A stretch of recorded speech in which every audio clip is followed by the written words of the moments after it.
Bismillahirrahmanirrahim. Assalamualaikum warahmatullahi wabarakatuh.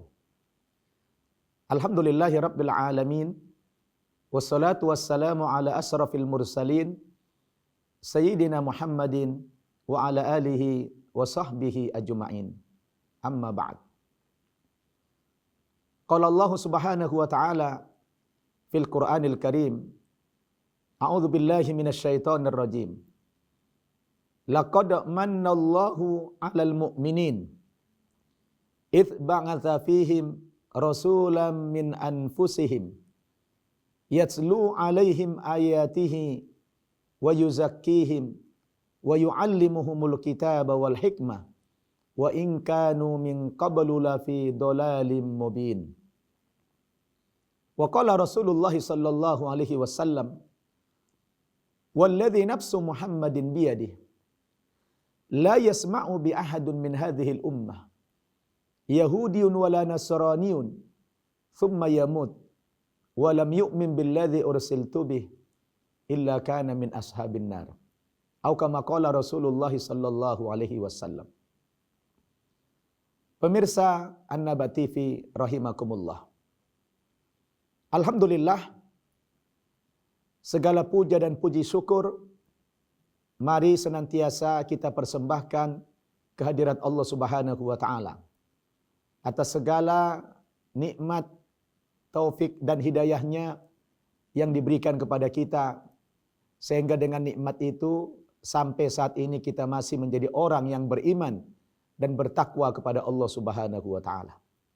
Salawat dan salam mari sama-sama kita sampaikan kepada junjungan kita Nabi Muhammad sallallahu alaihi wasallam.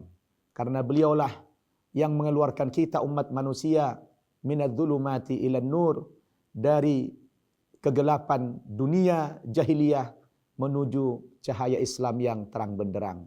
Mudah-mudahan kita mendapatkan syafaat dari beliau di hari yauma la yanfa'u malun wala banun illa man atallaha biqalbin salim.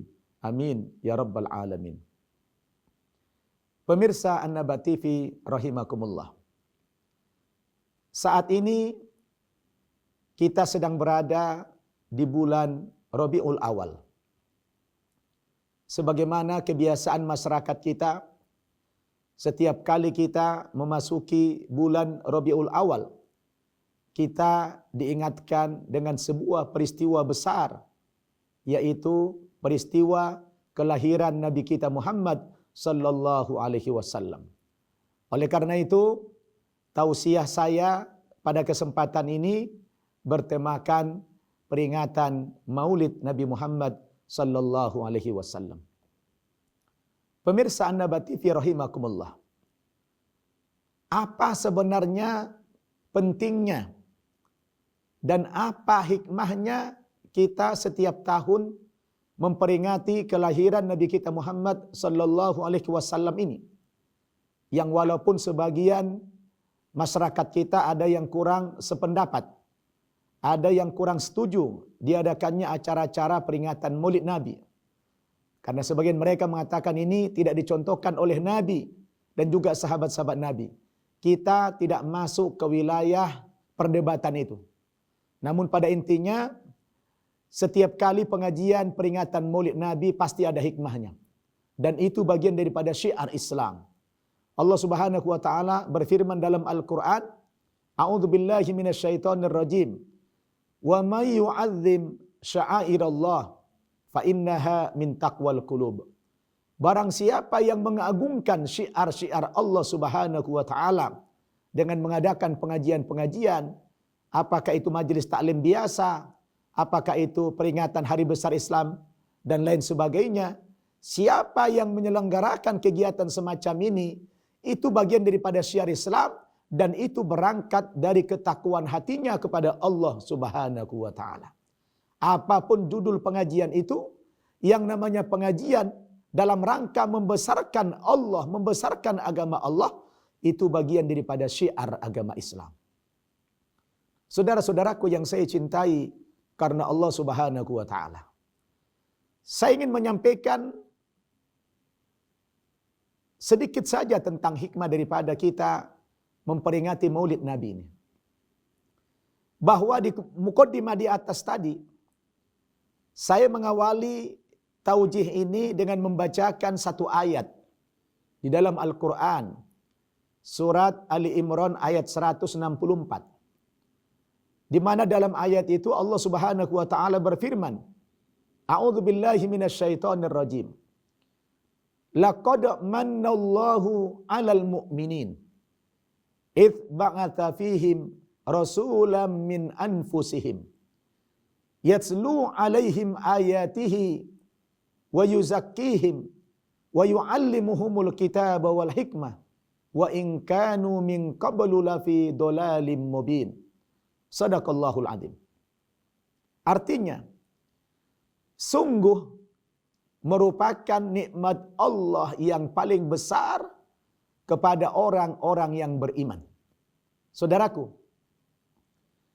kalau ada pertanyaan kepada kita atau kepada antum, pertanyaannya begini, wahai umat Islam, apa sebenarnya nikmat Allah yang paling besar yang dianugerahkan kepada kalian? Jawabnya apa? Saya kalau bertanya di masyarakat, pasti jawabannya nikmat yang paling besar itu adalah nikmat iman dan Islam. Tapi saya jawab tidak. Nikmat Allah yang paling besar itu bukan nikmat iman dan tidak pula nikmat Islam. Lalu apa Ustaz? Ya, saya hanya membacakan ayat itu.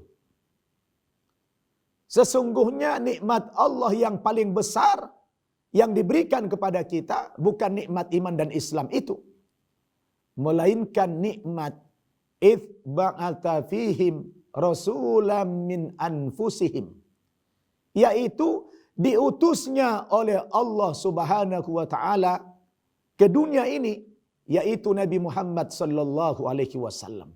Kehadiran nabi kita inilah merupakan nikmat yang paling besar, bukan iman, bukan Islam. Sebab seandainya Allah Subhanahu wa taala sampai hari ini belum melahirkan, belum menghadirkan, belum mengutus Nabi kita Muhammad sallallahu alaihi wasallam, apa mungkin kita bisa beriman kepada Islam? Apa mungkin kita bisa beriman kepada Allah Subhanahu wa taala? Jawabnya mustahil. Kenapa saudara? Karena jauh sebelum Nabi kita Muhammad sallallahu alaihi wasallam dilahirkan ke dunia ini, dunia masa itu gelap. Manusia tidak kenal dengan Allah Subhanahu wa taala. Masyarakatnya sudah jahiliyah. Jahiliyah secara bahasa artinya bodoh. Tapi bodoh yang dimaksud ya bukan bodoh tidak bisa membaca, tidak bisa menulis. Mereka dikatakan jahiliyah karena mereka sama sekali tidak mengenal Allah Subhanahu wa taala sebagai penciptanya. Dan mereka tidak punya aturan hukum. Hidup mereka bebas saja. Yang kaya menindas yang miskin, yang kuat menindas yang lemah. Sehingga terjadi perbudakan, wanita tidak ada nilainya. Manusia tidak punya peradaban sama sekali. Itulah masyarakat jahiliyah. Dulu saudara, sepeninggal Nabi Isa, sebab ada jarak hampir 6 abad, 570 tahun. Jarak Nabi Isa kepada Nabi kita Muhammad sallallahu alaihi wasallam. Nabi Isa itu nabi terakhir sebelum Nabi kita diutus. Dan Nabi Isa itu diberikan Injil oleh Allah Subhanahu wa taala. Nabi Isa itu agamanya Islam. Tetapi sayang ketika Nabi Isa sudah tidak ada di dunia ini, menurut versi Islam, menurut versi Al-Quran, Nabi Isa itu diangkat ke langit, diselamatkan dari pembunuhan orang-orang Yahudi. Wa ma qataluhu wa ma salabuhu walakin syubbiha lahum. Allah sebutkan dalam surat An-Nisa ayat 157. Nabi Isa itu tidak mati dibunuh dan tidak disalib. Tapi yang dibunuh dan disalib orang lain yang diserupakan wajahnya seperti Nabi Isa. Dan Nabi Isa itu diangkat ke langit oleh Allah, ruh dan jasadnya. Barrafa'ahullahu ilaih wa kanallahu azizan hakima. Ruh dan jasad Nabi Isa diangkat oleh Allah, dijelaskan dalam surat An-Nisa ayat 158. Nabi Isa meninggalkan kitab Injil. Di antara ajaran Injil itu adalah mentauhidkan Allah Subhanahu wa taala, mengesahkan Allah Subhanahu wa taala. Tapi memang sepeninggal Nabi Isa, kitab suci Injil itu begitu jatuh ke tangan umatnya, kitab suci itu dirubah sehingga mengalami distorsi yang sangat luar biasa. Lalu muncullah konsep 3 Tuhan sepeninggal Nabi Isa itu. Dan dari situ ada masa fatrah, masa kekosongan pengiriman Nabi. Ya, 570 tahun jarak Nabi Isa dengan Nabi kita Muhammad. Selama itu manusia berada dalam kegelapan. Manusia tidak kenal lagi Allah Subhanahu wa taala. Di satu sisi mereka tetap percaya kepada Tuhan, tetapi Tuhan yang mereka sembah itu bukan Tuhan yang sesungguhnya, bukan Allah Subhanahu wa taala, tapi sudah Tuhan dalam bentuk-bentuk yang lain. Ada Tuhan yang 3, ada Tuhan yang dalam bentuk patung, dalam bentuk berhala, dan lain sebagainya. Manusia berada dalam kegelapan. Maka dikatakan oleh Allah tadi, nikmat yang paling besar itu bukan nikmat iman dan Islam, tetapi nikmat diutusnya Nabi kita Muhammad sallallahu alaihi wasallam. Berkat beliau sudah dilahirkan, sudah diutus ke dunia ini, maka dengan sebab beliau adalah kita ini sekarang bisa beriman kepada Allah dan beriman kepada Islam. Beliaulah kemudian yang meluruskan, ya. Beliaulah yang memperbaiki keimanan, kepercayaan umat manusia.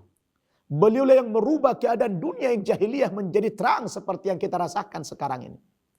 Maka sekali lagi dalam penjelasan ayat itu, sesungguhnya nikmat Allah yang paling besar itu adalah nikmat diutusnya Nabi kita Muhammad sallallahu alaihi wasallam. Dengan diutusnya beliau, kita bisa mengenal Allah dengan sebenar-benarnya dan bisa beriman kepadanya dan juga beriman kepada agamanya, yaitu agama Islam. Maka kita sebagai umat Muhammad banyak-banyak bersyukur kepada Allah Subhanahu wa taala. Kita hidup di suatu zaman di mana Nabi Muhammad telah diutus oleh Allah Subhanahu wa taala. Dan merugi pula kalau ada orang yang lahir ya sesudah Nabi Muhammad diutus oleh Allah, tapi mereka tidak percaya kepada kerasulan beliau, maka mereka adalah orang yang paling merugi nanti di akhirat. Maka Rasul bersabda, "Walladzi nafsu Muhammadin biyadihi, la yasma'u bi ahadun min hadhihi al-ummah, Yahudiyun wala Nasraniyun, thumma yamut, wa lam yu'min billadzi ursiltu bih, illa kana min ashabin nar." Demi Allah, yang jiwa Muhammad berada di tangan Allah Subhanahu wa taala. Tidak ada salah seorang di antara umat manusia ini yang telah mendengarkan perkataanku, baik langsung maupun tidak langsung. Apakah itu orang Yahudi atau orang Nasrani. Thumma yamut wa lam yu'min billadzi ursiltu bih illa kana min ashabin nar. Demi Allah, yang jiwa Muhammad berada di tangan Allah, kata beliau. Tidak ada salah seorang di antara umat manusia ini yang telah mendengarkan perkataanku baik langsung maupun tidak langsung. Apakah itu orang-orang Yahudi atau orang Nasrani. Thumma yamut, kemudian mereka mati. Walam yu'min billadzi ursiltu bih, sampai mati mereka tapi belum beriman kepada kerasulanku, illa kana min ashabin nar, melainkan mereka kelak dimasukkan ke dalam neraka jahanam. Na'udzubillahi min dzalik. Jadi saudara-saudaraku yang saya cintai karena Allah Subhanahu wa taala, siapapun yang lahir sejak dari tahun 571 Masehi, sejak dari 1500 tahun yang lalu sampai hari ini, lahir sesudah Nabi kita diutus, tapi tidak beriman kepada kerasulan Nabi Muhammad sallallahu alaihi wasallam, maka mereka meskipun punya kepercayaan, meskipun punya agama, meskipun punya keyakinan, tapi tidak beriman kepada kerasulan Nabi Muhammad, maka seluruh keimanan mereka, agama mereka, kepercayaan mereka, amal-amal baik mereka ditolak oleh Allah Subhanahu wa taala. Mereka orang yang paling merugi dan di akhirat mereka dimasukkan ke dalam neraka jahanam semuanya. Na'udzubillahi min dzalik. Oleh karena itu, Momentum Maulid ini adalah merupakan satu tazkirah, peringatan kepada kita bagaimana kita bisa banyak bersyukur kepada Allah Subhanahu wa taala bahwa kita dengan diutusnya Nabi Muhammad ini kita bisa beriman kepada Islam. Itu yang harus kita syukuri, saudara-saudara. Percuma saja kita setiap tahun peringati Maulid, tapi tidak bertambah rasa syukur kita dengan kehadiran beliau ini. Dalam pengertian tidak bertambah cinta kita kepada beliau. Sesungguhnya kita adalah orang yang paling merugi, saudara-saudara. Hal yang paling penting kita renungi adalah bahwa diutusnya Nabi kita Muhammad sallallahu alaihi wasallam ini merupakan nikmat Allah yang paling besar dalam kehidupan kita. Beliau telah selamatkan kita, alhamdulillah. Beliau memang datang sebagai nabi terakhir. Tetapi Masya Allah, Nabi kita ini diberikan banyak keunggulan oleh Allah Subhanahu wa taala. Di antara keunggulan beliau apa, saudara? Nabi kita Muhammad sallallahu alaihi wasallam belum lahir ke dunia ini, namanya sudah sangat terkenal di langit dan di bumi. Nabi-nabi dan rasul yang terdahulu sudah sangat kenal dengan Nabi Muhammad ini, walau beliau belum lahir. Kenapa? Karena kepada setiap nabi yang diutus oleh Allah Subhanahu wa taala diinformasikan oleh Allah bahwa kelak Nabi Muhammad akan datang sebagai nabi yang terakhir. Di mana dalilnya? Bisa kita buka dalam Al-Qur'an surat Al-A'raf ayat 157. A'udzu billahi minasyaitonir rajim. Alladzina yattabi'una ar-rasulan nabiyyal ummi alladzi yajidunahu maktuban indahum fit Taurati wal Injil ya'muruhum bil ma'rufi wa yanhahum 'anil munkar wa yuhillu lahumut thayyibati wa yuharrimu 'alaihimul khaba'ith wa yad'u 'anhum israhum wal aghlal allati kanat 'alaihim falladzina amanu bihi wa 'azzaruhu wa nasaruhu wattaba'un nurul ladzi unzila ma'ah ulaika humul muflihun. Yang artinya orang-orang yang mengikuti Nabi Muhammad sallallahu alaihi wasallam, seorang rasul yang ummi, rasul yang buta huruf, yang tidak bisa menulis dan tidak bisa membaca. Masya Allah, saudara. Di dalam Al-Quran ternyata gelar Nabi kita Muhammad sallallahu alaihi wasallam adalah ummi, orang yang buta huruf. Beliau tidak punya gelar profesor, doktor, PhD, tidak. Karena beliau tidak pernah mengenyam pendidikan. Mulai dari TK sampai perguruan tinggi, beliau tidak pernah sekolah. Maka kadang-kadang ada orang bertanya kepada saya, orang non-muslim, Ustaz, katanya di dalam Al-Quran kalian, Nabi Muhammad itu adalah buta huruf, tidak bisa membaca, tidak bisa menulis. Ya. Kenapa kalian mempercayai beliau? Bagaimana seorang yang buta huruf akan memimpin mengajari umat manusia ini? Ya, namanya orang tidak beriman kadang-kadang pertanyaannya agak sedikit ya nyeleneh begitu. Maklum, namanya orang belum tahu. Saya jawab, iya. Memang betul gelar Nabi kami itu ummi, buta huruf. Tapi Anda jangan salah paham. Nabi kami itu menjadi muallim basyariyah, guru seluruh manusia. Meskipun beliau tidak pernah sekolah, tapi Allah Subhanahu wa taala memberikan kecerdasan yang luar biasa kepada beliau di atas kecerdasan pada umumnya manusia. Maka salah satu sifat Nabi adalah fatona. Fatona itu artinya orang yang memiliki kecerdasan yang sangat luar biasa. Oh, volume otaknya sangat tinggi sekali. Albert Einstein itu kalah jauh. Ya, Rasul itu Masya Allah. Susah kita mengukur volume otaknya. Beliau adalah memiliki kecerdasan yang luar biasa. Yang kedua, Nabi Muhammad itu dibuat tidak bisa membaca, buta huruf. Itu sepertinya sudah disetting. Sudah diprogram sama Allah, beliau harus buta huruf. Kenapa? Karena kelak beliau akan menerima wahyu Al-Quran. Sebab seandainya Nabi kami Muhammad pandai menulis dan pandai membaca, kalian orang-orang kafir akan menuduh Al-Quran itu sebagai karangan Nabi Muhammad sallallahu alaihi wasallam.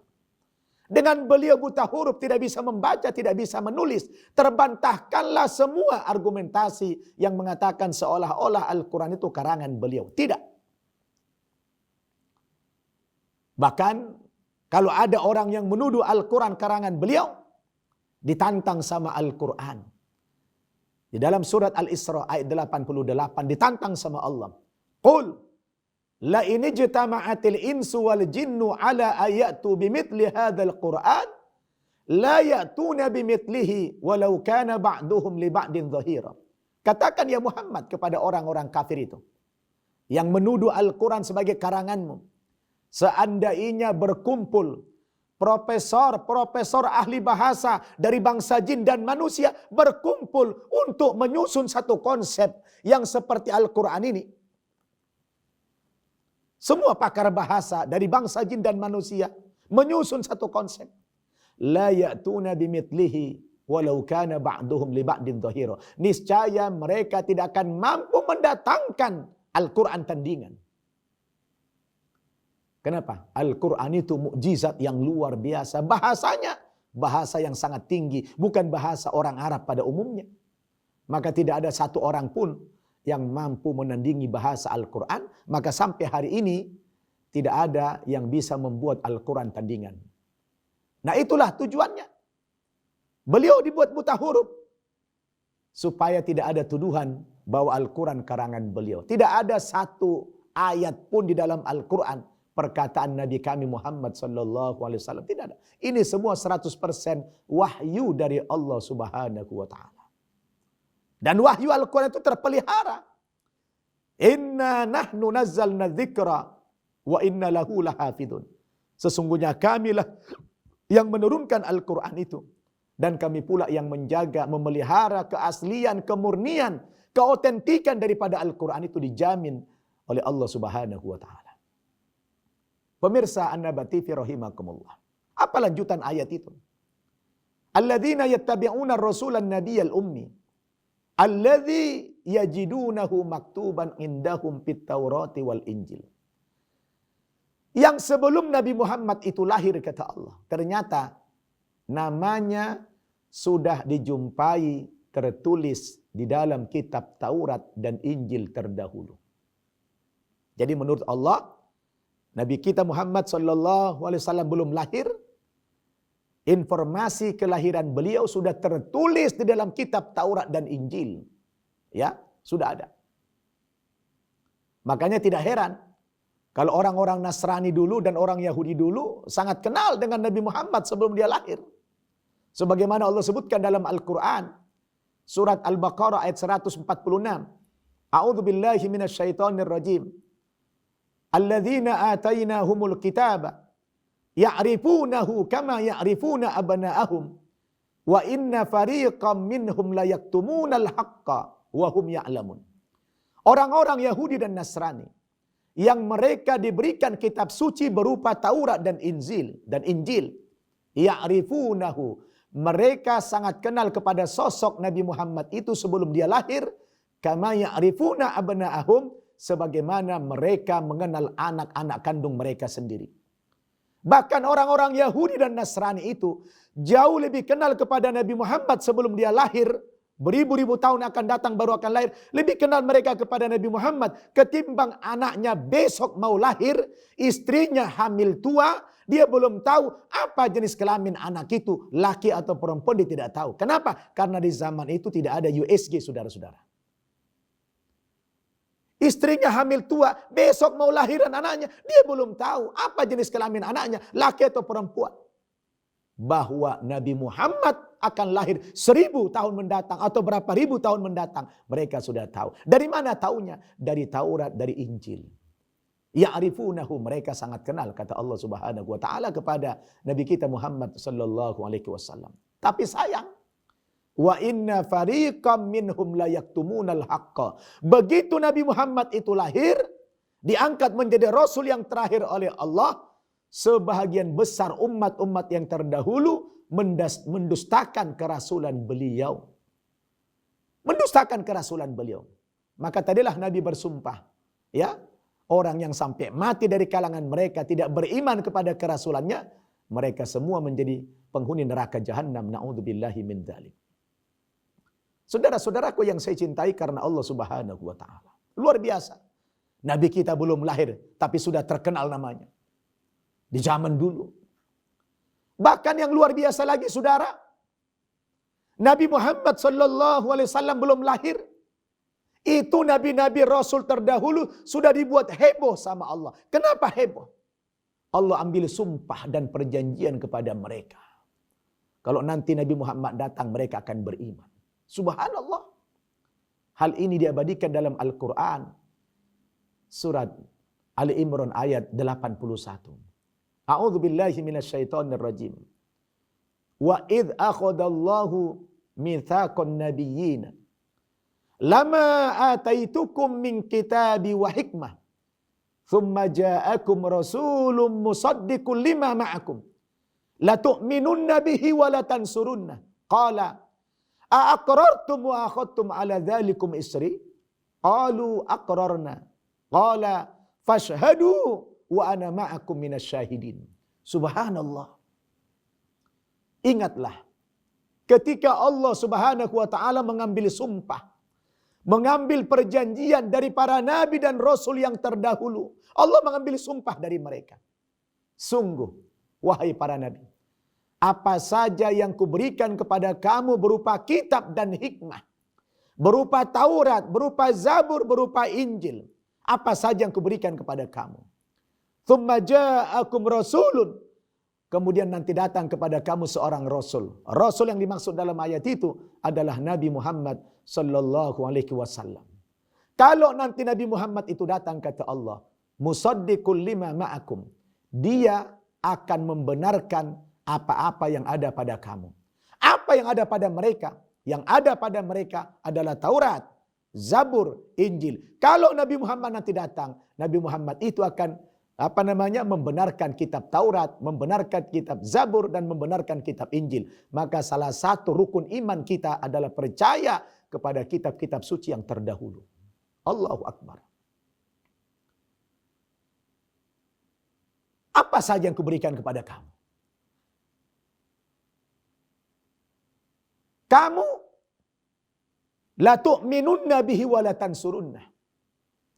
Kalau Nabi Muhammad itu datang, kata Allah, kamu pasti beriman kepadanya dan menolongnya. Saudara, orangnya belum lahir. Entah kapan lahirnya kita tidak tahu. Tapi nabi-nabi dan rasul terdahulu sudah diambil sumpah, diambil perjanjian itu. Kalau nanti Muhammad datang, kamu beriman dan menolong dia. Qala, Allah bertanya, a'aqrartum wa akhadtum ala dzalikum isri. Wahai para nabi, wahai para rasul, mau tidak kamu mengambil perjanjian ini, mengambil sumpah ini? Kalau Nabi Muhammad nanti datang, kamu beriman dan menolong dia. Qalu, apa jawaban mereka? Aqrarna. Iya, kami menerima sumpah dan perjanjian ini, ya Allah. Lalu kata Allah, qala fashhadu wa ana ma'akum minasyahidin. Saksikan kamulah, wahai para malaikat, wahai para nabi, akan pernyataan mereka kalau Nabi Muhammad nanti datang, mereka beriman dan menolongnya. Subhanallah. Luar biasa nabi kita ini, saudara. Heboh nabi-nabi dan rasul terdahulu dibuat oleh Allah. Dia nabi yang terakhir. Entah kapan lahirnya tidak ada yang tahu. Tapi mereka sudah diminta oleh Allah supaya beriman kepadanya. Subhanallah. Ini keagungan beliau. Keunggulan beliau. Subhanallah. Maka kita bangga menjadi umat beliau, saudara. Nah, cuma saya sebagai mantan dari agama Nasrani, saya coba cross check keterangan ayat ini di dalam surat Al-A'raf ayat 157 tadi yang mengatakan bahwa Nabi Muhammad belum lahir tapi namanya sudah dijumpai tertulis di dalam Taurat dan Injil. Saya coba lacak itu. Ternyata memang nama itu tidak saya temukan lagi dalam Taurat maupun Injil yang sekarang. Tidak ditemukan informasi nama Nabi Muhammad itu tidak ada. Tetapi yang bisa kita lihat dan kita baca sekarang itu adalah semacam sinyalemen, isyarat-isyarat akan datangnya Nabi Muhammad itu masih ada tertera di dalam kitab Taurat mereka dan dalam Injil mereka yang ada sekarang ini. Masih ada itu. Tapi dalam bentuk sinyalemen, tidak nama. Karena mereka tidak beriman tentu mungkin dibuang namanya. Tapi isyarat itu tidak mereka buang. Contoh, ada kita baca di dalam kitab Ulangan pasal 18 ayat 17 sampai 19. Ini perjanjian lama kitab Taurat. Ada keterangan ayat begini. Tuhan berkata kepada Musa, "Hai Musa, hai Moses, aku akan membangkitkan seorang nabi sesudah engkau. Yang ciri-ciri nabi itu sama seperti engkau. Yang aku taruh firmanku di dalam mulutnya." Saudara, siapa nabi yang diramalkan dalam ayat ini yang akan datang sesudah Nabi Musa, yang punya ciri dan sifat seperti Musa, yang ditaruh firman dalam mulutnya? Kalau saya mengatakan ini isyarat datangnya nubuat ini kepada Nabi kita Muhammad sallallahu alaihi wasallam. Tetapi dulu waktu saya masih Nasrani, dikatakan guru-guru saya, ini nubuat kepada datangnya Mesias, datangnya Nabi Isa. Ya. Tapi kalau kepada Nabi Isa ini tidak tepat. Alasannya apa? Alasannya yang diramalkan dalam ayat itu nabi yang akan datang seperti Musa itu nabi. Sedangkan dalam iman mereka Nabi Isa itu bukan nabi, tapi Tuhan. Jadi nggak cocok ayat ini kepada Nabi Isa.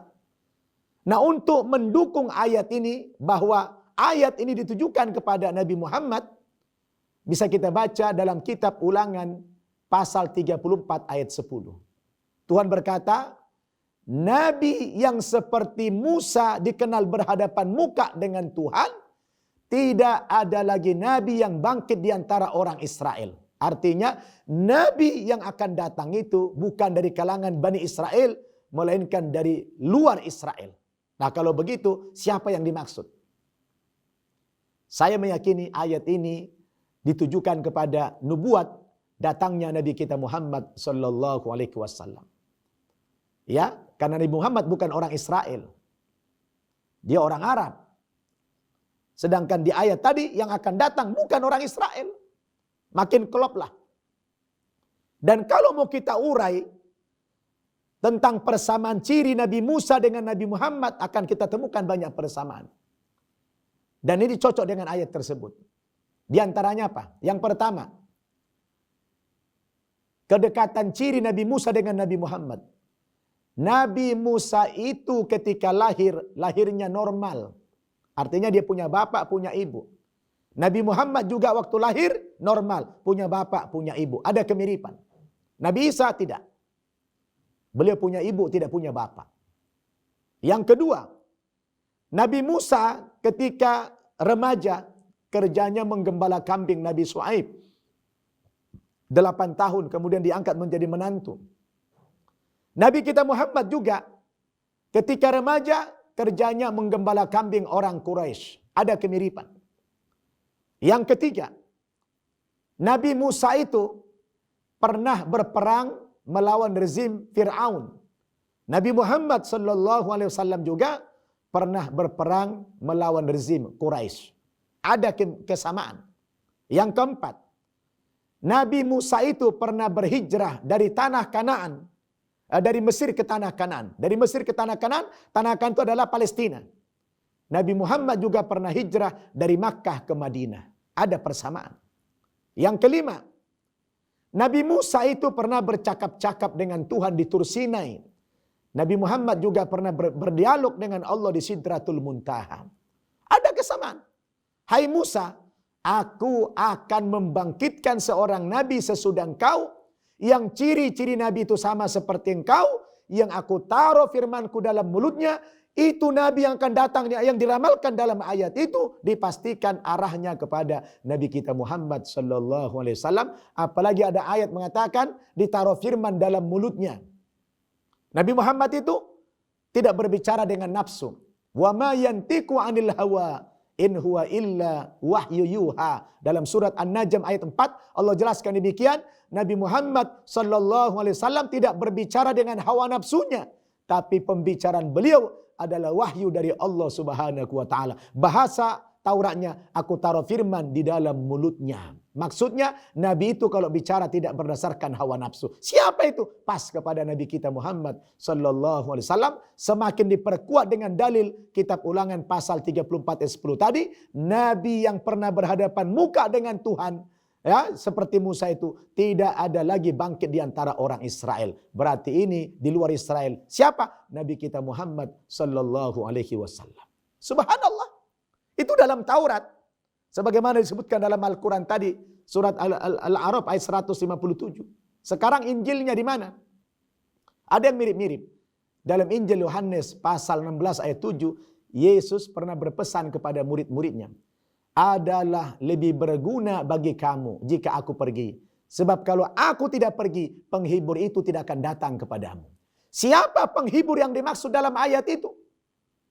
Nah, ayat ini kurang lebih mirip dengan surat As-Saff ayat 6. A'udzubillahi minasyaitonirrajim. Wa idza qala Isa bin Maryam, ya bani Israel, inni rasulullah ilaikum musaddiqan lima baina yadayya minat Taurat wa mubasysyiran bi rasulin ya'ti min ba'di ismuhu Ahmad. Ingatlah ketika Isa putra Maryam berkata, wahai Bani Israel, sesungguhnya aku adalah utusan Allah kepadamu. Tugasku membenarkan kitab Taurat yang turun sebelumku dan memberikan kabar gembira kepada kamu sesudah aku datang seorang nabi ismuhu Ahmad, yang namanya Ahmad. Nah, di situ kalau di Quran disebut namanya Ahmad. Tetapi di Injil itu nama Muhammad atau Ahmad itu ditiadakan, tidak ada. Nah, pertanyaannya, kepada siapa ini yang dimaksud? Lebih berguna bagi kamu jika aku pergi. Sebab kalau aku tidak pergi, Nabi penghibur itu tidak akan datang kepadamu. Tidak ada lagi Nabi sesudah Nabi Isa, kecuali Nabi kita Muhammad sallallahu alaihi wasallam. Dari dua dalil ini, ya, dapat kita simpulkan bahwa ini merupakan sinyalemen. Ini merupakan isyarat. Ya, sebagaimana disebutkan dalam ayat tadi, Nabi Muhammad belum lahir, tetapi namanya sudah dijumpai tertulis dalam Taurat dan Injil. Karena mereka memang tidak beriman kepada beliau, lalu nama itu dicoret, tetapi dalam bentuk isyarat masih tertera sampai hari ini di dalam kitab Ulangan pasal 18 ayat 17 sampai 19 tadi, dan Injil Yohanes pasal 16 ayat 7 masih ada sampai hari ini. Jadi kita boleh bertanya kepada mereka, saudara kita Nasrani, ini kepada siapa ini ramalan ini? Kalau mereka tidak paham, bisa kita jelaskan kepada mereka bahwa ini adalah ramalan akan datangnya Nabi kita Muhammad sallallahu alaihi wasallam. Jadi saudara, luar biasa. Luar biasa kemuliaan beliau ini. Ya. Satu-satunya nabi yang belum lahir, tetapi namanya sudah populer di langit dan di bumi. Bagaimana kita tidak bersyukur? Bagaimana kita tidak bangga? Apalagi saya pribadi, saudara. Jujur, saya banyak dosa sama beliau. Karena dulu sebelum saya masuk agama Islam, Nabi Muhammad menjadi olok-olokan saya dulu. Saya suka menghina beliau. Astagfirullah. Tetapi untunglah, begitu saya masuk agama Islam, ada garansi dari Nabi. Al-Islamu yahdimu makana qablah. Kata Nabi, orang yang masuk agama Islam karena Allah begitu mengucapkan syahadat, asyhadu an la ilaha illallah wa asyhadu anna Muhammadar Rasulullah, maka dosa-dosa dia yang lalu, sebanyak apapun, sebesar apapun dosanya yang lalu, dihapus sama Allah Subhanahu wa taala dengan dua kalimat syahadat itu. Jadi, saya dulu mengejek beliau, sudah diampuni dosa saya, mengejek. Karena saya sudah kembali ke ajaran yang benar. Dan juga para mu'alaf yang lain. Alhamdulillah. Jadi, kalau ada bertanya, Ustaz enak banget jadi mu'alaf ya. Ya, masuk Islam dihapus dosanya. Kami bagaimana? Oh, Anda jangan coba-coba, mau keluar dulu dari Islam, kemudian masuk lagi, jangan. Anda bukan masuk Islam, itu namanya murtad itu. Ya, tidak boleh. Nah, itu adalah nasib takdir orang beda-beda. Nah, para mu'alaf itu beruntung, alhamdulillah, mereka begitu masuk agama Islam, dosa-dosa mereka yang lalu dihapus oleh Allah Subhanahu wa taala. Al-Islamu yahdimu makana qablah. Islam itu menghapus dosa yang sebelumnya. Jadi saudara-saudara, hikmah yang kita ambil dari peringatan Maulid ini adalah bagaimana kita banyak-banyak bersyukur kepada Allah Subhanahu wa taala telah dijadikan kita sebagai umat Nabi Muhammad yang beliau adalah nabi besar, nabi yang sangat agung yang sebelum kelahirannya sudah dikenal namanya di dalam Taurat dan Injil. Sudah dikenal oleh makhluk yang di langit maupun di bumi. Ini adalah merupakan keagungan Rasul kita Muhammad sallallahu alaihi wasallam. Maka kehadiran beliau inilah merupakan nikmat yang paling besar. Lalu kita umat Islam, ya, jangan menyia-nyiakan kesempatan ini. Kita sudah Allah takdirkan menjadi pengikut beliau, maka kita harus benar-benar menjadikan Nabi Muhammad ini sebagai ittiba, sebagai ikutan, sebagai panutan dalam kehidupan kita. Yang kita cinta kepada beliau. Qul in kuntum tuhibbunallah fattabi'uni yuhibbukumullah. Katakan ya Muhammad, jika kamu ingin benar-benar mencintai Allah Subhanahu wa taala, kamu ingin diterima oleh Allah Subhanahu wa taala, maka suruhlah umatmu semuanya mengikuti engkau, mengikuti sunnah-sunnahmu. Niscaya mereka yuhibbukumullah akan menjadi habib-habibnya Allah Subhanahu wa taala, menjadi kekasih-kekasihnya Allah Subhanahu wa taala. Dan Allah akan mengampuni dosa-dosa kita. Saudara, ini saja sedikit tentang taujih seputar peringatan Maulid. Apa hikmah yang kita ambil dari peringatan ini? Satu poin saja. Adalah kita banyak bersyukur kepada Allah. Allah jadikan kita sebagai umat Nabi Muhammad yang dengan kehadiran beliau kita diberikan nikmat Allah yang paling besar. Ya, dengan perantaran beliau lah kita bisa beriman kepada Allah dan bisa beriman kepada Islam. Tanpa perantaran beliau mustahil kita bisa menjadi orang yang beriman. Maka perbanyaklah solawat kepada beliau. Mudah-mudahan nanti di akhirat kita diakui beliau sebagai umatnya yang akan mendapatkan syafaat dari beliau di hari yauma la yanfa'u malun wala banun illa man atallaha biqalbin salim. Amin ya rabbal alamin. Demikian saudara, semoga taujih ini bermanfaat kepada kita semuanya dan mohon maaf kalau ada kekurangan. Billahi taufiq wal hidayah. Wassalamualaikum warahmatullahi wabarakatuh. هو أولو العلم قائما بالقسط لا إله إلا هو العزيز الحكيم إن الدين عند الله الإسلام وما اختلف الذين أوتوا الكتاب إلا من بعد ما جاء